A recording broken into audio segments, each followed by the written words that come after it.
มันขนาดนี้เป็ดผมอยากให้ผู้ใหญ่เนี่ยเห็นแต่เสียงตากไม่เอาหนึ่งดันโตเป็นมุมบางใบไผ่สบายดีพี่น้องสบายดีและสวัสดีพี่น้องหมดทุกคนพี่น้องสบายดีชีพตอนแรงๆวันนี้พยายามมองประกามองต้นเว้นพยายามมองกลางเว้นมาพอมันไก่ปลาพี่น้องเลยไก่ปลาอะไรก็โอ้แล้วใหญ่พี่น้องสองโตพอดีมันเลยใช้ดูที่เก่าแล้ว3-4เพื่อไปจุดอื่นไปกลางมองตัวนี้คำแล้วมันตื่นกับพอดีเห็นเพิ่นบินออกกับพอดีใส่เพิ่นเลยพี่น้องเลยแต่ว่าต้นไปหันบ่ได้ถือกล่องไปก็เลยบ่ได้เห็นให้เดี๋ยวบ่ได้ถ่ายให้พี่น้องเบิ่งตอนหาเพราะว่ามันถือเป็นโทรศัพท์เลยบ่ได้ถือกล่องโอ้บ่ได้มาพวกหาลักพดป่าอยู่แล้วพุ่นน่ะมีคนมาอยู่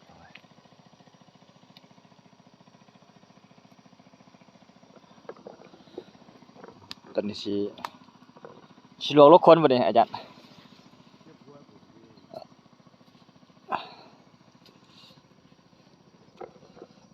แล้วตรงใหญ่โอ้โอ้ยพูดเลย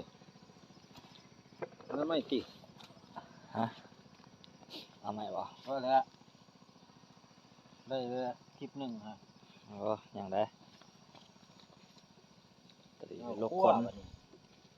คนครัวเมียนพี่น้องเข้าตู้ก็สิอบตัวนี้กินเพิ่นก็ว่าอยากกินข้าวไว้หลายอีกก็เลยบ่อบเอา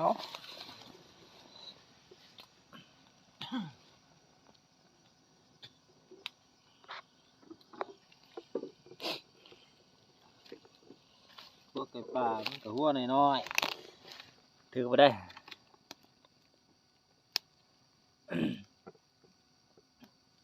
บินเพราะมันห้องโอ้ยเพิ่นอยู่ชื่อก็บินออกระยะหมู่จนบ่ได้จังเพิ่นไปตื่นบ่ค่อยขาดสิได้แค่นั้นแหละขาดเพิ่นสิเจ็บโตเป็นหยังเบิดมือมันยังบ่ได้เห็นแต่เสียงตากไม่เอาหนึ่งดันโตเป็นมุมบางใบไผ่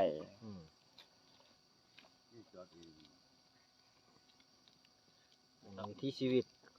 ของคนมักหล่อป่าจุป่าจุดงพี่น้องเอ้ยหาอยู่หากินตามป่าตามดงนี่แหละจะได้ก็ฝากกดไลค์กดแชร์กดติดตามให้ด้วยพี่น้องไม่ถือว่ามานตอนแรกมาน2โตมานไก่ปลาแล้วก็แล้วใหญ่เช้าที่เราบินข้ามหัวบินข้ามหัวบ่อันนี้ก็อยากป่า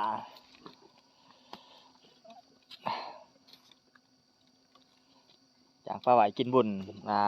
วันที่1นี่เฮ้ยจะว่าวันที่กันข้อใช่ถูกใช่มันฟินล่างมานะจะยิงใส่คาโอ้คาปีสอดใช่คือแม่นบ่แม่นไปอยู่ฟินค้างมาหาข่อยฟินค้างแล้วเพิ่นแนมมาใส่ข่อยก็เห็นขมุก็ใส่เพิ่นเลยติอ่ะเป่าใหญ่ชนซะทุกอุบบ่ได้บ่เดียวเป่าสอดติโอ้บ่ตกจะได้คือตับไตก็หมุนบ่ได้เนาะ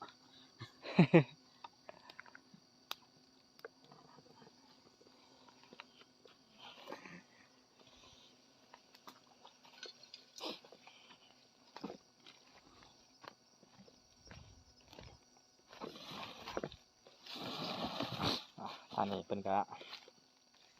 เหมียนป่าวังแรงนี่แหละไปกูไปชั้นบ่อวังแรงเดี๋ยวสิไปโต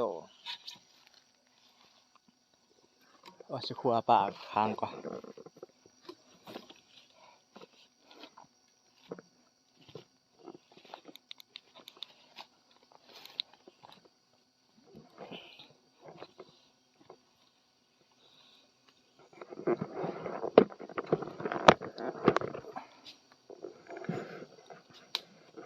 สิลกคนนี่ก่อนนี่พี่น้องแล้วใหญ่เอ้ามาขาบซะบ่ 4 คนนะ4 คน แล้วใหญ่ครับ 4บ่จะซ้ำ มันมีบ่โพกบ่ เป็ดผมอยากให้ผู้ใหญ่บ่จัก หาเนี่ยหาเนี่ย อ๋อ นี่ขมวดจักฮะนี่ขมวดจักถึง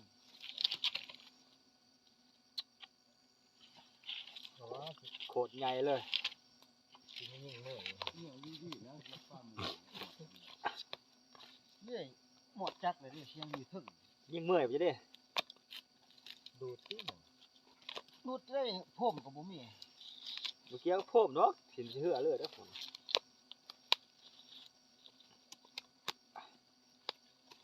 โอ้หยาบเนาะ ทายลกก่อนนะเฮาจังมันดวก เรียนสายหินมาจับขึ้นมา สิเมียนบ่จัก ว่าหินนี่มันต้องบ่4-5 คนโลดได้พวกหาหินก็ได้ 4 คนนะ 4 คนบ่ โอ้โหสายหินก ว่า ว่า พวกหินนี่บ่ขึ้นมาฮอดพี่นะจนว่าจะอยู่แถวใกล้ปาก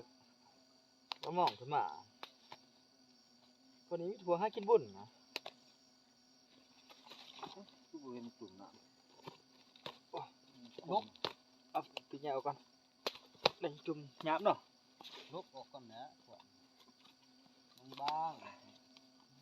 ตุ่ม ถ้าตัด หนุนแล้วเด้ ก็ย้อนสิตกอุบัติเหตุ ตัวที่เรียกว่าขางมันมีบ่พอ ปินคางมาเนาะบินแล้วก็ปินคางยิ่งถึกคาง แบบมันเดียวลัง เออ เอาเนี่ยมันวิ่นขึ้นไปก็แน่นอนได้ไก่กบนี่ร้องสิว่ากินหนามันให้เจ้าตั้งนาเขาป่า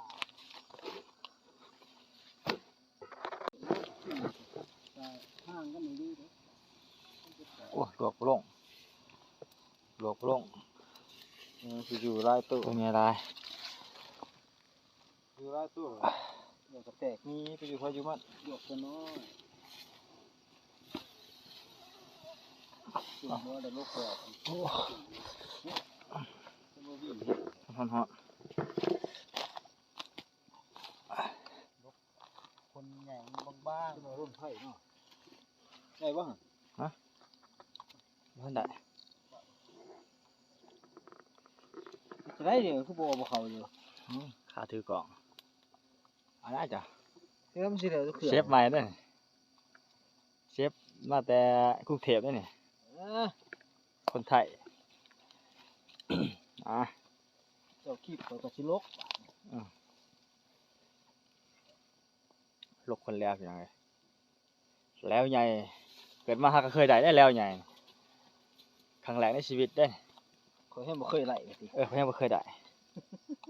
เพราะว่ากำลังพร้อมสิแอบเป็นพรานเป็นนายพราน ข่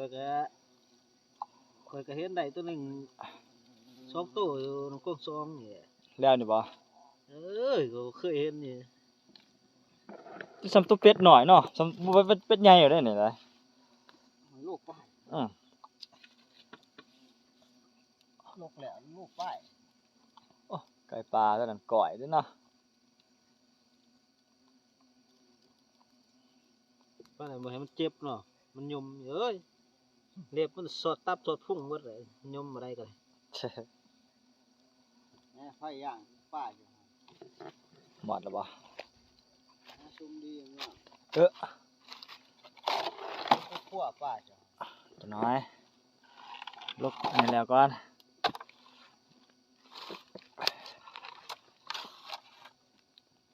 ใช่แล้วเห็นบินว่าว่าเนี่ยนอนคงตู้สีแดงนั่นเสียบไป หยาบบ่ พอปล่อยวัวแล้ว2-3 เดือน โอ้พี่แค่เนาะ โอ้ย เมืองมันเลย ตัวตัดต้องโตเลย อันนี้คือกันแล้วครับบ่นำนี่ทีมเด้อ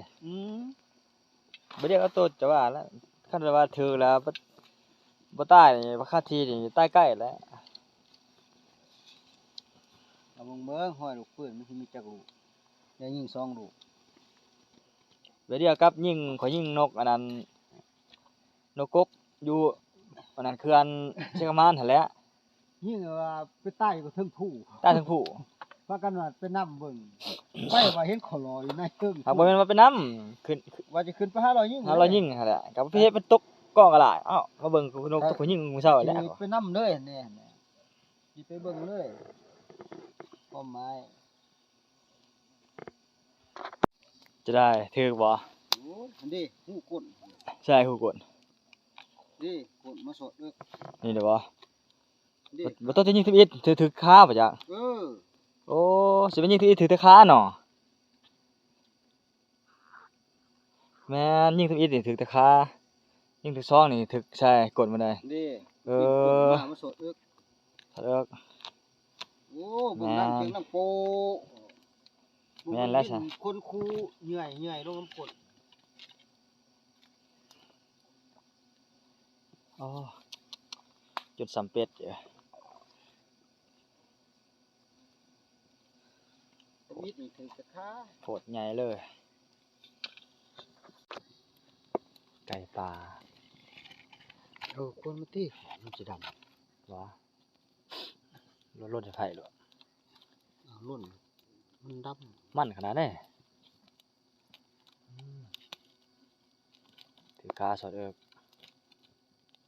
ตีขาสอดเอิก ำที่กระโปง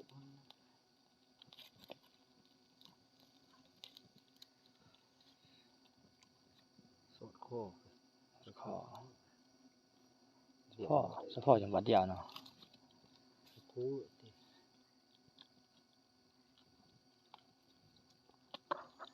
ยิงไก่วะ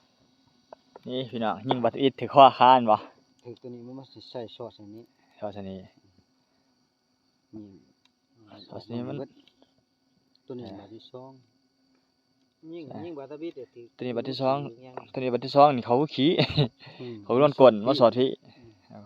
เอามันง่อยเฉย หน่อยปิดล้างมาปิด เออ ปิดล้างมาสิ เห็นขมุมเพิ่นว่าบ่แม่นบ้าขออิดนี่ขอยเห็นแต่เฮิงแล้วมันตอกตาก็เฮิงแล้วก็ว่าบ้าคือนะ คือช่องกล้องแค่ก็เฮ็ดคือใบใหม่ บ่ขอก็ว่าอยู่ได้หักแต่ว่าเขาประกาศยิงเลยขอยันชิด บอกบึกช่องบึกกะแล้วก็ช่องเฮ้ยว่าเห็นบ่เห็นบ่อยู่ ขอก็แนบทาขอก็แนบมึงหัวมันได้ปะ มันก็บ่ติ้ง ก็บ่ติ้งขอแนบมึงหัวมันอยู่ว่าเขาว่านะเขามันสังเกตเบิ่งว่าคันว่าอันนั้นใบไล่นะตัวมันกราบไล่หั่นมันก็เป็นเรื่องๆกับมันเนาะนี่เป็นดำๆคือคนทางหลังบัดนี้โหยจะเข้าไปหมอเห็นจะใส่แน่เห็นว่า พอเขาไปเห็นผู้เบ้ออยู่หัวมันแม่นน่ะเด้ เห็นหัวเพิ่นย่อบ่ เห็นบ่โตแล้วพอดีงวกว่าแงอยู่หัวไอ้ก็ตั้งไม้พายย่องเลยเหรอ คือไม้พายเขาไปเลยเฮ้ยเห็นขนาดนู้นก็ทบมือยังถือเนาะ น้องเรือบ่ ว่าบ่ถือเสียงดังคือผ่าบ่ถึงงาไม้วะแม่นบ่วะงาไม้ ไปกลางหม้องกับพอดีไปพอเห็นเพิ่นบินพี่น้องเอ้ยกับกองโทรศัพท์ก็บ่ได้ถือพี่น้องพี่ได้เพิ่นแล้วก็มาได้ไก่ปลาต่ออีกถือว่าก็มานอยู่มื้อนี้เดี๋ยว2ตัวไปสันป่าก็ได้อยู่10ปลายตัวป่าประมาณปานใดเว้นนี่ขึ้นหลังเขาขึ้นเทิงหลังเขาหั่นแล้วเทิงก็พอตะห้อยคุ้ยปลาพี่น้องโอ้หลายขนาด กินบ่ได้ แต่ว่าบกล้าเฮ็ดตอนนั้นบกล้าเอาของเขามีเจ้าของเขาเอาของเขาเอาแต่สัตว์แบบว่ามีเจ้าของอะไรเป็นกองเป็นฟ้านคันพอแต่ว่าเฮาบ่ทันโศกตัวนั้นทำโศกสุดน้อยๆนี่สุดผมมีปีกบินอันนั้นก็ไก่ปลาตัวแม่เด้อส่วนปลาก็แต่ละมันตายก็ดังไฟอย่างนั่นน่ะสิหลายพี่น้องเอ้ยมาปลามาดง หาอยู่หากินอยู่ป่าอยู่ดงพี่น้องจะได้ก็ฝากกดไลค์กดแชร์กดติดตามให้ด้วยพี่น้องเพื่อเป็นกำลังใจเฮ็ดคลิปต่อไปพี่น้องเอ้ยอ้วนหัวหน้าคนทั้งนั้นก็นอนละ